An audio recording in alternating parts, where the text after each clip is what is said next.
Welcome back.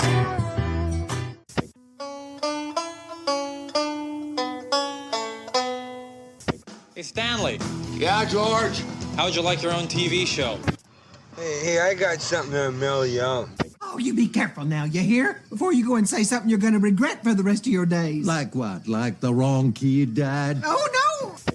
Hey, everybody, welcome to this episode of The Wrong Podcast Died. I'm Brian. And I'm Rod. And this episode, we're traveling back to October 15th, 1999, where everything is a copy of a copy of a copy. Everyone's getting freaked out. What are we watching, Rod? Or what did we watch? Well, we watched... The first rule of Fight Club is you do not talk about Fight Club. The second rule of Fight Club is you do not talk about Fight Club. And it has a runtime of 2 hours and 19 minutes, so Brian loved that part. Fucking hated it. Yeah. Break it up in 3 parts. Rated R, which I love, and it stars Brad Pitt as Tyler Durden, Edward Norton as the narrator, Helena Bonham Carter as Marla Singer, Meatloaf, of all people, as Robert Paulson. And one other one I'll throw out there is a young Jared Leto as Angel Face. This was big back then, and Brian did not see this one when they came out, and this is a first-time watch for him, so it's going to be interesting. It is a first-time watch. The other person I noticed was Holt McCallany. You know him when you see his face. Are you talking about that big dude? He's in Mindhunter. He was one of the detectives in Mindhunter, and then he was the dad in Iron Claw. And then he's in some other stuff, but you know him. He doesn't have a big part in this. I think he's in Mission Impossible and some other movies too. Yeah, he's a big character actor that you see in Reign of Roles. Right away, I was like, I know that guy from somewhere. Yeah, this is a first time watch. I did know about the twist ending. So if you've never seen this or you haven't seen it in a while, there's going to be spoilers because I don't feel like you can do the movie justice without spoiling it. Yeah, because this is almost 30 years old, people. Come on. And it's a good chunk of the last 40 minutes of the movie, I feel like. Yeah. So I was really struggling getting through this because the first hour and 15 minutes, it was kind of bogged down. And then that last part started and really got me interested in it. It starts off with just talking about how your possessions own you, and it gets more into it later, but capitalism. But yeah, definitely how you buy all this stuff when you're an adult so that you won't have to buy it again, which most of the time is bullshit anyways, because shit breaks and all that. But it's a very interesting way of doing it. It's not my favorite Brad Pitt movie, but pretty close. I don't even know that I have a favorite Brad Pitt movie. I have a favorite Edward Norton movie, but not Brad Pitt. So I'll do a synopsis here quick. An insomniac office worker looking for a way to change his life crosses paths with a devil may care soap maker. What the fuck does that mean? Named Tyler Durden. Together they form an underground fight club that evolves into something much more sinister, a domestic terrorist organization known as Project Mayhem. And you don't know, that doesn't come until the last half of the hour. movie, the last half. So the beginning is just Edward Norton kind of going to work, going to these support groups for people with illnesses, mostly terminal illnesses like cancer, and because he's having trouble sleeping, and the only way he can sleep, which is really fucked up, is by crying at these things with other people's grief and pretending he's somebody else because they'll listen to what he's saying because they think he's dying too, but he's not. So he meets this young lady that's doing the exact same thing he is? Pretty much, yeah. But even worse than him because she goes to testicular cancer. Yeah, well, she says... Fine. Testicular cancer should be no contest, I think. Well, technically, I have more of a right to be there than you. You still have your balls. Kidding. I don't know. Am I? But yeah, that's Marla, played by Helena. And it's kind of interesting because you get a little glimpse of something as she goes down an alleyway after they've talked outside. There's one of those that Tyler and the narrator talk about, the cigarette burn, but it's a quick image of Tyler as she's going down that alleyway. And I think it's the only time that happens. I thought there was a other time when he was putting the movies together, when they're talking about his job. You kind of see it up in the corner. Well, you see the cigarette burn, but this was like kind of one of those clips that you get. Like he was putting penises in the kids' movies, and you see just an image of Tyler Durden. And that's before he meets Tyler, too. Yeah, so I wonder if that was maybe this to signify that Tyler was in the movie. Yeah, like a foreshadowing. Yeah, foreshadowing. Yeah, I need to watch this probably again. Like I said, I knew the twist, so I knew at the end that, spoiler, Tyler Durden is the narrator, and the narrator is Tyler Durden. They are one and the same, and he says at one point, sometimes you're still you. We should do this again sometime. Other times, you imagine yourself watching me. If this is your first night at Fight Club, you have to fight. Little by little, you're just letting yourself become Tyler Durden. So it was still Edward Norton's character, but he was watching. He was across the room envisioning what Tyler was doing. He was always Tyler. Yep, he was always Tyler, which is interesting because how well they kept his name from being said, because he had all those fake names from those groups, and that's what Marlo would call him, like Rupert or whatever. Just an interesting way of doing that. Except for when he was getting beat up by Tyler. Then he was himself. Beating the shit out of himself. Throwing himself down the stairs, throwing himself in the walls, doing all this weird, It's very weird, very well done, very well acted, great supporting cast. It takes a while to get into the story. For me, it did at least. There's a lot of political stuff in the movie and talks about consumerism and selling pretty much your soul and your time to buy a condo, watch cable TV, and do all these things. So, like for me, I work in healthcare. What if I've sold my life to healthcare for 20 plus years to own a bunch of shitty B movies? Right, yeah. But that's what we do. I mean, but like you said, I've owned some of these movies on VHS and then DVD. Now I'm buying them on Blu-ray. So it's never ending. You watched this on Blu-ray, right? Yes. So did you get the edition where Never Been Kissed starts off? So I bought a new Blu-ray player at a yard sale, and I don't have the remote, so I put it in. I was like, somebody, because I bought the Blu-ray at a sale, I think at the mall in the Quad Cities. Somebody sold me a fucking bootleg copy of Fight Club, and it had Never Been Kissed on it. I was like, wait a minute, maybe it's the fucking Blu-ray player. Maybe this is broken. So I take it in the other room and put it in. I'm like, motherfucker. Right. I was like, God damn. So I put a different movie in and I was like, okay, it works. And you never waited, huh? No, then I put it back in and waited. And then it came up to the fucking IKEA fucking commercial. It's like, I saw that, you son of a bitch. You did that on purpose. Same production company did both these movies? I think so, yeah. I'm like, you motherfuckers. Oh, God damn it. That's when stuff was fun on Blu-ray and when on DVD. Kind of like with, is it House of a Thousand Corpses? Where on the DVD, it's Captain Spaulding doing the... Look, if you don't quit doing the asshole shuffle and pick one of these goddamn options, I'm going to come over there and put my boot up your ass. Yeah, he says different things. I was like, God damn it. Yeah, I had that on mine. You watched it on... No, I had it on that too. I bought that edition also. Right now it's streaming on Hulu, so you can watch it on Hulu. And that's where I finished watching it because I don't have a freaking remote for this Blu-ray player. So every time I'd stop to go do something, I had to restart the damn thing. So I watched the first 40 minutes of the movie twice. That's funny. Yeah, it's interesting that in his mind, there's two people and that he's getting all these guys together and they're all bonding over like fighting each other and releasing all that tension, pent up anger that they get from like freaking working 9-to-5 jobs all the time. It's an interesting take on that, but how it develops into like doing these criminal acts, like vandalizing things and blowing shit up. And then the ultimate goal, of course, is to blow up all the credit card companies to reset the debt for everybody to zero, which I'm not sure how that would work, but...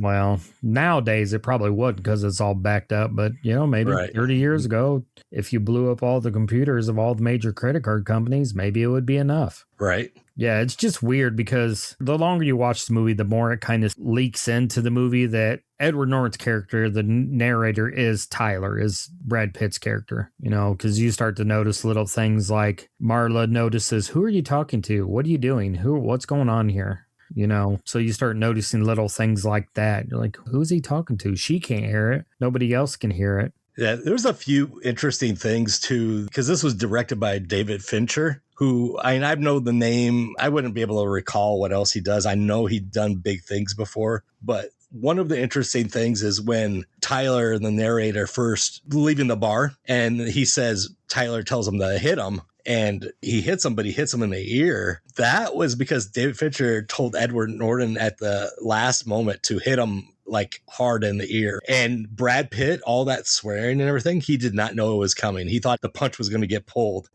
Motherfucker! You hit me in the ear! Well, Jesus, I'm sorry. Ow! Christ! By the ear, man! I fucked it up. No, that was perfect. So that was pretty interesting. And how he kept his composure and didn't try to tackle him right away. I would have tackled his ass. Okay, so I know my favorite Brad Pitt movie is also another David Fincher movie, Seven. Oh, yeah. He did Gone Girl. He did The Social Network. He did Zodiac, The Girl with the Dragon Tattoo. He won a Grammy Award for Best Music Video? I don't know what video that would be. Oh, and he's Best Director of The Curious Case of... So he likes to work with Brad Pitt. Interesting. You know, just things like that. Like when they're in that scene and they're hitting golf balls, I guess they were actually drunk and they were hitting golf balls at a catering truck. Oh, Lord. Just the angst. Those two must have had a lot of fun doing this movie, too. Oh, yeah. And then, of course, you know, it's like the Starbucks rule where there's a Starbucks cup in every single shot of the movie. Yep. I read that and then I watched the movie and I didn't pay attention. That would be a game that you would play, right? Right, yeah. You can find the most Starbucks and cups in every, like Where's Waldo, but with this movie. I remember hearing about that, but I didn't even think about that when I was watching it this time. Of course, Brad Pitt had his teeth chipped, like at a dentist. And then, of course, they have enough money they can get them fixed. It's like, goddamn. Mm-hmm. Also with Brad Pitt, something I found on IMDb is that he didn't want his parents to see the movie, but he could not convince them that they shouldn't see it. But after they seen it, they changed their minds after watching the chemical burn scene. They just couldn't stay through the movie, evidently. Yeah, because there's some parts in there that are very gory. When Bob, Robert Paulson's character, gets shot and he pulls the sheet back and his freaking head's exposed. At the end, when Edward Norton's character, the narrator, shoots himself in the face, like through the side of his neck. Right, yeah. Yeah, there's some pretty gory stuff, but a lot of blood and the fighting scenes. Well, when Edward Norton's beating the shit out of Jared Leto, oh my God, man. Yeah. What'd he say? I wanted to destroy something. Where'd you go, psycho boy? I felt like destroying something beautiful. Some good one-liners too. Hey, that's like a foreshadowing in itself. That's like saying, yeah, I just like Tyler, I like to destroy things that are beautiful. I think when he figures it out when they're in the hotel after he's going all over the world or all over the country and he can't figure anything out because what's the first rule of Fight Club? You do not talk about Fight Club. Yeah, what's the first rule of Project Mayhem? Sir, the first rule of Project Mayhem is you do not ask questions, sir. Yeah, but I mean along the same lines, and everybody's quiet. Is this a test, sir? No, this is not a test. One guy asked him like 6 times. Who do you think I am? Are you sure this isn't a test? Right. It's a cult. Let's be serious. Let's be honest. Oh, absolutely. Because Meatloaf's character gets shot in the head and his big boobies are hanging out on the table. That was a weird choice, but whatever. Yeah. One guy says, I understand. In death, a member of Project Mayhem has a name. His name is Robert Paulson. His name is Robert Paulson. His name is Robert Paulson. His name is Robert Paulson. And then they all start chanting it. And then he goes somewhere else, and the kitchen staff is saying, His name is Robert Paulson. His name is Robert Paulson. It isn't. I'm like, what the hell? But you're like, what in the hell is going on here? I don't even think he's completely convinced that he's Tyler until he talks to Marla and she tells him, What did you just say? What's wrong with you? What did you just call me? Say my name. Tyler Durden. Tyler Durden, you fucking freak. What's going on? Well, and he says, we slept together, right? And she's like, is that what you call it? We made love. Is that what you call it? Right. Yeah. It's an odd, very odd movie. I mean, rooted in mental illness. He's having a psychotic break from not sleeping nearly enough. Oh, yeah. And I think he goes to the doctor a couple times, and the doctor's like, well, I don't even remember what the hell he tells him. Valerian root. Yeah. And he's like, you want to see people in pain? Go to the church for the testicular cancer people. And so one of the funny parts when he's at those meetings is I think her name was Chloe, who has terminal cancer of some sort. And she gets on the mic. I am in a pretty lonely place. No one will have sex with me. I'm so close to the end, and all I want is to get laid for the last time. I have pornographic movies in my apartment, and lubricants and anal nitrate. Thank you, Chloe. I've got condoms, I got lube, I got porno tapes. Dildo.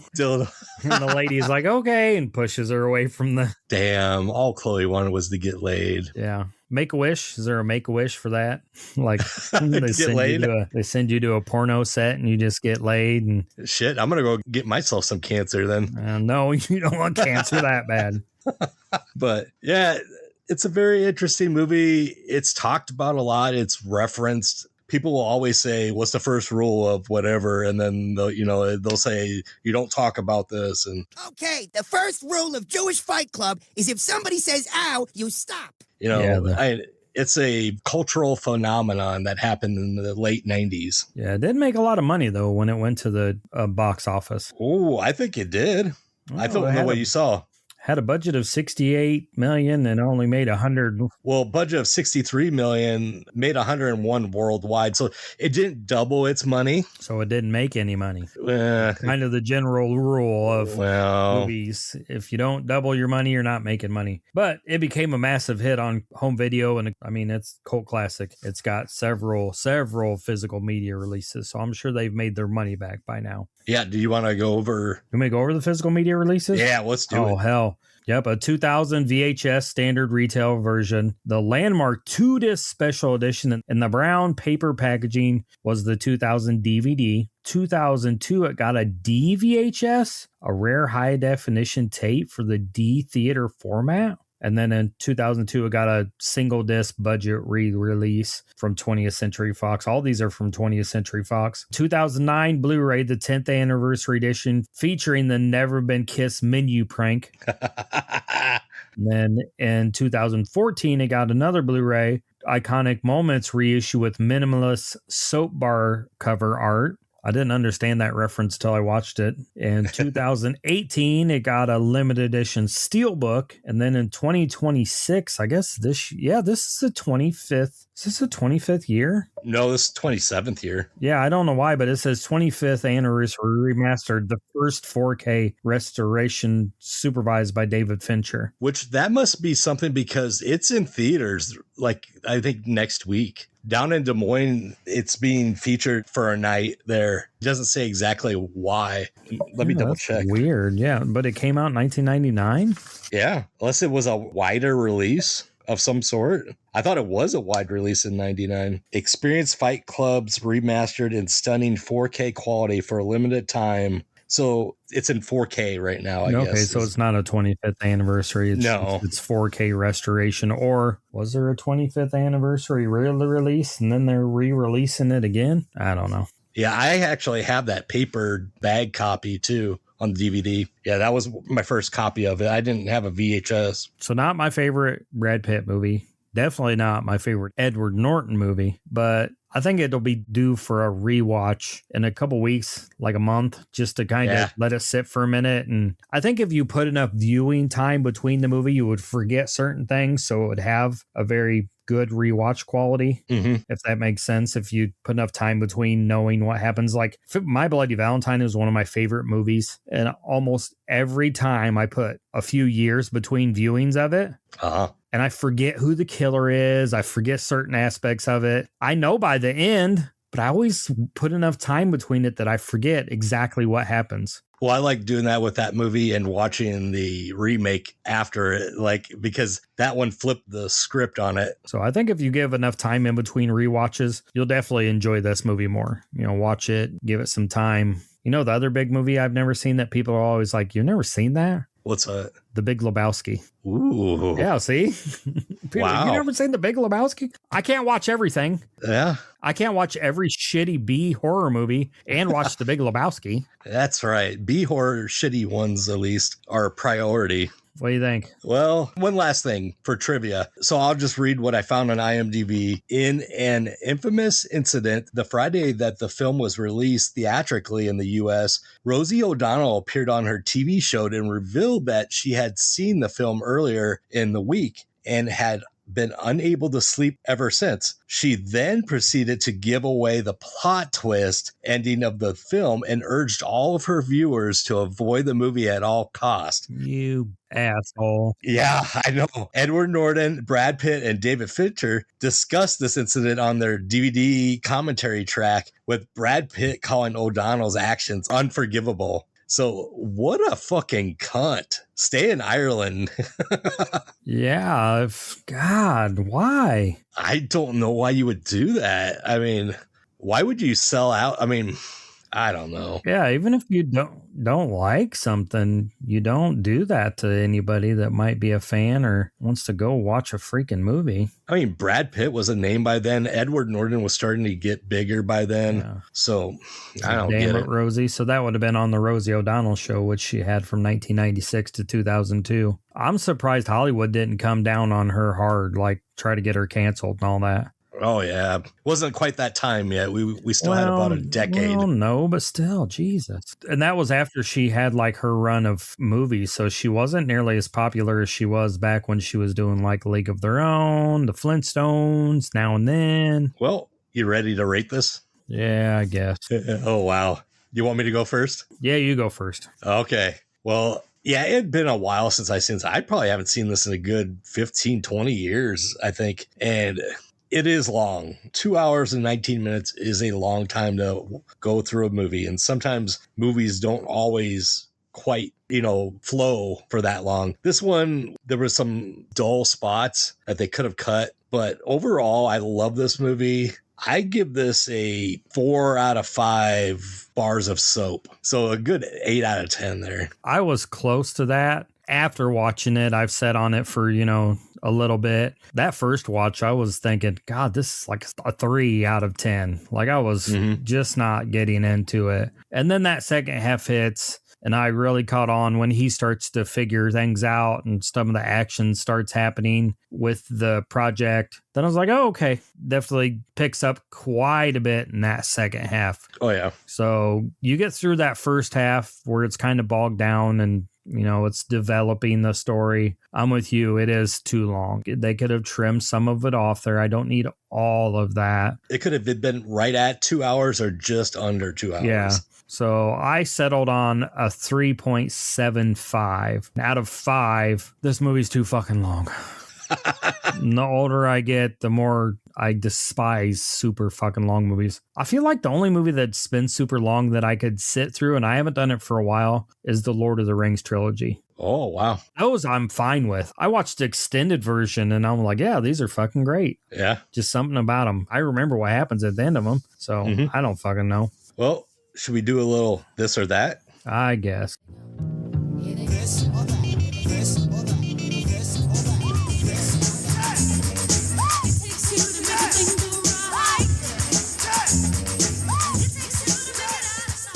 No, I got 5 movies again from 2010. Shutter Island. Never seen it.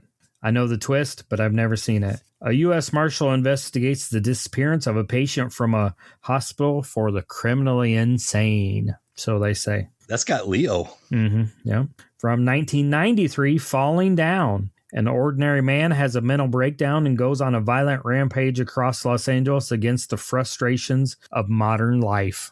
This is a funny one because this came out in the mid to late 90s. And I had a roommate in college that we were watching this movie and he goes, why the fuck did they call it Falling Down? He's never fallen down.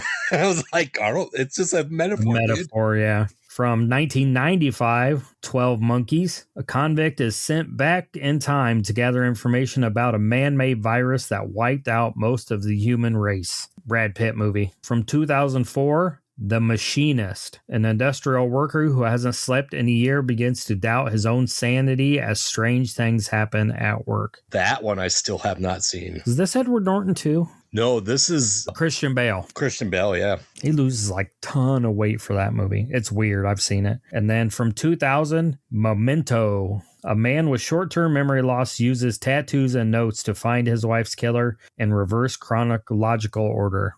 I don't think I've seen that one. I think I've seen it once, but I don't remember anything about it, really. Must have been my alter ego that's seen that. Yeah. You know who else has an alter ego? Talking to everybody on the podcast network. Yeah. So let's hear from that. Let's hear from the PFPN.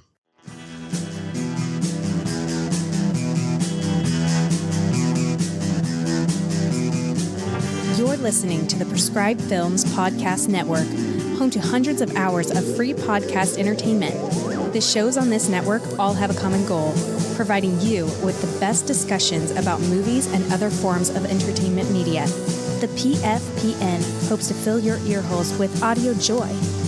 Visit our website with links to all the other amazing shows at www.thepfpn.com. Thanks for listening.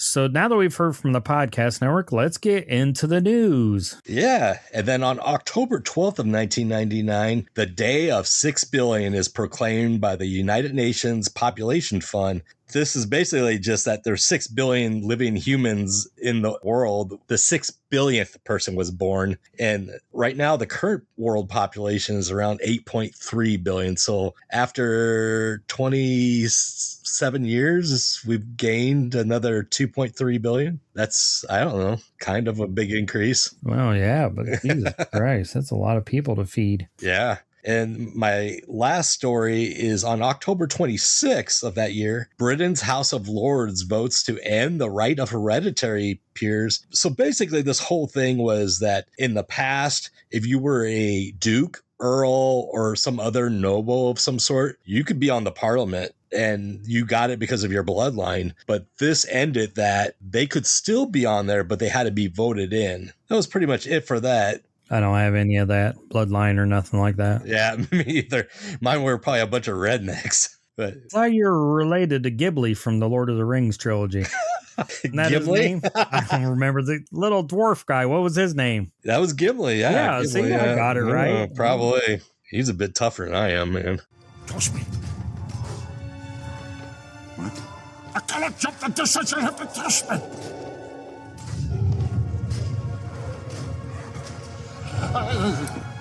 Don't tell the elf. Not a word.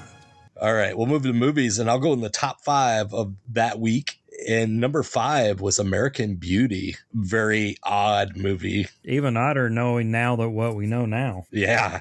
So number 4 was Three Kings. It had George Clooney, Mark Wahlberg, and Ice Cube. Number 3, this is a movie I think never gets talked about. It's called The Story of Us. And that was a Michelle Pfeiffer, Bruce Willis film about a couple struggling through their marriage. I actually love that movie. Eric Clapton did a lot of songs on that soundtrack. But you get lost inside your tears. There is nothing I can do, 'cause I get lost inside my fear. That I am nothing without you. Number 2 was Double Jeopardy. You know what Double Jeopardy was? Isn't that Tommy Lee Jones and Ashley Judd? Yep. She gets convicted of his murder, but of her husband's murder, yep. And then the number 1 movie of that week, Fight Club. What don't you talk about? Fight Club. You don't talk about this movie being number 1. What movie? Yeah, that's right. And there was a few horror movies that came out in October of that year. One of my favorites was the remake of House on Haunted Hill that had Jeffrey Rush. Now, I looked this name up because you gave me shit on this once. Famke Janssen, that's how you say it. Famke Janssen. I'd say it, Famke. Taye Diggs, Peter Gallagher, Chris Kattan, Ali Larder, and then the great Jeffrey Combs. You don't even need a synopsis on that because, I mean, the original's out there. This one took that story to a different level, I felt. The next one that I found was Don't Look Under the Bed. It was a Disney movie, and the synopsis on this one was a teen enlists the help of an imaginary friend named Larry Houdini to deal with a prank-playing boogeyman who's framing her for his dastardly deeds. I'd never even heard of this before. And it didn't have any names that I recognized. Probably worth like $8 million if you can find it on DVD. Probably, yeah. The next one is a movie called Bats. This is Lou Diamond Phillips, and the synopsis on this is genetically mutated bats escape, and it's up to a bat expert and the local sheriff to stop them. Very generic title. It was just that creature feature time. I think this is like when Lake Placid and Anaconda, it was pretty close to the time those were coming out. Japan put out one of the greatest movies by director Takashi Miike, Audition. This actually premiered in Vancouver International Film Festival on October 2nd of that year. And simple synopsis on this one is a widower has his film producer friend organize a fake audition as a means of helping him find a new girlfriend, but the woman that he selects is not who she appears to be. That is a freaking cringy ass movie. Yeah, but only the last part. Well, the things that she does to them, like, that's on a different level. Mm-hmm. This is one of those movies that's on the list of the hard to watch movies. So I've, of course, seen it. And yeah, it's very well known for that last 10 minutes of the film and what she does at the very end. There's weird stuff before that, but that last 10 minutes, you're like, oh my God. Yeah. Right. What do you have for TV? Well, before we go any further, Don't Look Under the Bed on DVD. There's one on eBay right now. $45. Buy it now and $5 shipping. Damn. A lot of those weird Disney movies, those DVDs, like under wraps, you can't find them. They put them out for a short period of time on DVD and then they never re-released them, and they're not streaming anywhere. They're not on Disney Plus or whatever the hell it's called. Yeah. They're just super hard to find. It's not the same thing as what they do to like Pinocchio, Cinderella, and they vault the damn movie for whatever. It's different. It's just they stop and they never make anything else of it. So in TV news, top shows of the time, Who Wants to Be a Millionaire, which was, a craze. For a while, it was every 2 or 3 times a week that show was on. The West Wing that had recently debuted in September of 1999. The Sopranos was completing its first massive year.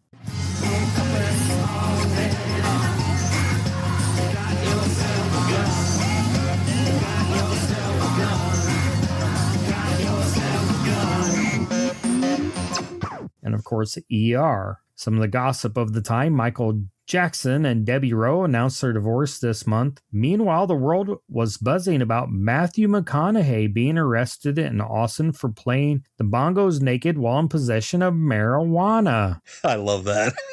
And WWE SmackDown had just moved to UPN, permanently changing the landscape of Thursday night television. It's on Friday now. So was that at the time that TBS had WCW Thunder? Yeah, because they had that back in 97 on for a little while. Yeah, and UPN, I think, was, God, I don't even know what it was before. It didn't last. I don't remember. No, it didn't last. It's almost like an offshoot of like the WB or something weird like that. Yeah. Right, because the WB, the CW. Yeah, all those. Yeah. What's next? Let's talk some sports. Sports. October 1999, the New York Yankees are heading towards a World Series sweep against the Atlanta Braves, which they completed later in the month. The greatest show on turf, the St. Louis Rams, were led by breakout star Kurt Warner, and it was the biggest story in football. Some other sports news, the tragic death of golfer Payne Stewart in a plane crash on October 25th shocked the sports world. I remember when that happened. He was the one that would wear like the old-fashioned golf cap, and he had the high socks. And then the WWF champion was Triple H. He regained the title from Vince McMahon in late September and held it through most of October. Then he went on to marry his boss's daughter, and now he runs the company. After he broke up with China. Nothing like sleeping your way to the top. Yeah. What do you got? We did music yet? Let's go to music. Ooh. And I've got 2 short news stories for music. October 4th, Breathe, the single from Faith Hill, hit the Billboard Song of the Year for 2000, but they hit in 1999. And then October 19th, Cher releases the single Believe, which hit the Billboard Song of the Year for 1999 and a Grammy Award Best Dance Recording later in 2000. I'm not going to play that damn song again. I played it too many times over the episodes, and now I got to play it. Do you believe in life after love?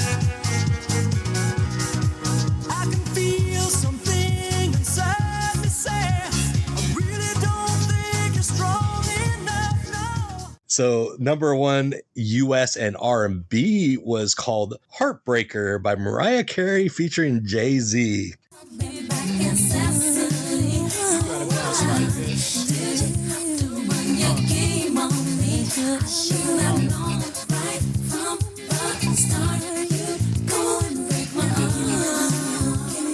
This was kind of when Mariah was getting her very big diva attitude. Mm-hmm. The number one UK and one of my favorites, Genie in the Bottle by Christina Aguilera.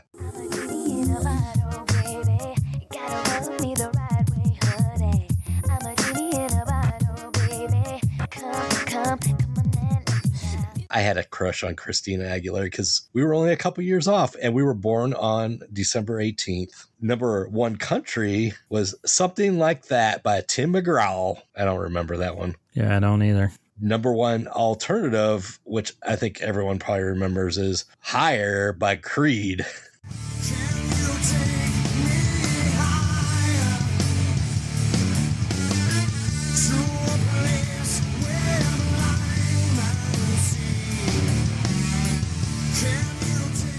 And number one dance track was Situation 99 by Yazoo. No fucking clue. Me neither. What do you got for toy news? In toy news, the Pokemon craze. Pokemon is the undisputed king with cards, Game Boy games, and plushies were selling out everywhere ahead of the holiday season. And Pokemon's hot again this year. It'll probably be hot again next year and the year after that. Furbies were the new tech toy of the year, and Rock and Roll Elmo was the successor to the Tickle Me Elmo craze. And other news, toy gossip. There was a massive rush for Toy Story 2 figures as the movie was slated for a November release, leading to shortages at many Toys R Us locations throughout the United States. I don't remember if they released toys after the first movie or not. I don't remember either. I would imagine you would. Well, you didn't have to because they were already out. Because, you know, a lot of those toys. They were already, yeah. Yeah, so. Potato Head, Mr. Potato Head. And the dinosaur and, you know, the Slinky dog and all of those things. So. All right. So I had one birth on October 6th. Trevor Lawrence, the American NFL quarterback for Jacksonville Jaguars, was born in Knoxville, Tennessee. Where did he play college football at? He was the ACC Athlete Clemson. of the Year. He played it. There we go. Clemson, yeah. And now, for everyone's favorite segment, 6 Feet Under with Rod. Hello, darkness, my old friend. I've come to talk with you again.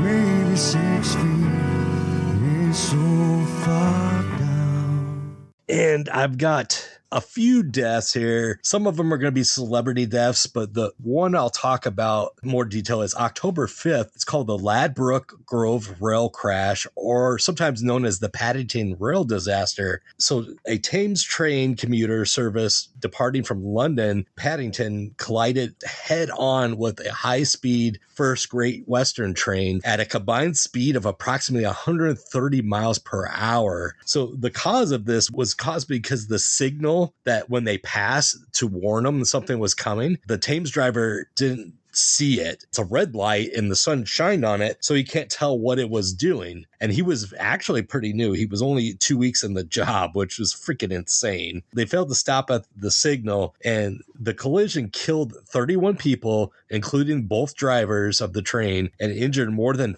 520 others. So, 130 miles per hour head on. Just imagine. I'm surprised there's any survivors, period.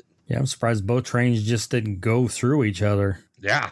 And then I've got a few celebrity deaths here. So on October 6th, I used to love this dude. Gorilla Monsoon dies of heart failure at the age of 62. He was an American pro wrestler for, I guess, WWF, but he was probably in one of those smaller divisions before that. I just think he was one of the top, easily 5 commentators of all time, if not top 3.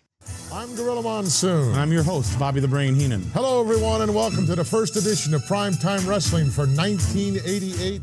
Bobby the Brain Heenan were a great duo together. Yeah. Yep. And on October 12th, Wilt Chamberlain, Basketball Hall of Famer, he dies of heart failure at the age of 63. But I kind of think it might have been because his claims that he made that he slept with over 20,000 women in his lifetime. Imagine how good he would have been if he wouldn't have slept with all the women, if he had saved all his energy to play basketball. Yeah. 20,000 women? Yeah, 20,000 women. Man, I haven't even hit 1% of that. No. Not 1%. On October 26th, I don't know if you'll recognize this name, but Hoyt Axton. He was an American songwriter and singer, but also a movie star. So he wrote songs like No No Song that Ringo Starr made famous, Joy to the World that Three Dog Night made famous. I've never been to Spain, another Three Dog Night. But he also acted. He was the father in Gremlins. Oh. Yeah, he died of a heart attack at the age of 61. He looked older. Oh, even yeah. in Gremlins. Yeah, he looked super old in Gremlins. And one last one, another sports star, and I kind of pulled this from the next month. It was November 2nd. Walter Payton, American Pro Football Hall of Famer, 5-time first team All-Pro for the Chicago Bears, NFL MVP in 1977. Is it a heart condition that he died of? I thought he died of a kidney issue. He died of a rare liver disease. We had bile duct cancer too. Oh, shit, man. And so during the movie A Fight Club, they talk about celebrities that they would fight. So what I did was I found a couple quotes from one of the famous celebrities that they mentioned, because Tyler says that he would fight Ernest Hemingway, who was actually a boxer in real life also. And my first quote from Hemingway is, "Always do sober what you said you do drunk. That will teach you to keep your mouth shut. Truer words have never been said." And the last quote, "In our darkest moments, we don't need solutions or advice. What we yearn for is simply human connection, a quiet presence, a gentle touch," which kind of resonates with this movie in a sense. Those were both from Hemingway. Yeah. I thought, because then the other guy said that he would fight Abraham Lincoln. Yeah, Lincoln, and then they said Gandhi at one point. But Lincoln was also a boxer, if I remember right. Was he? I believe so.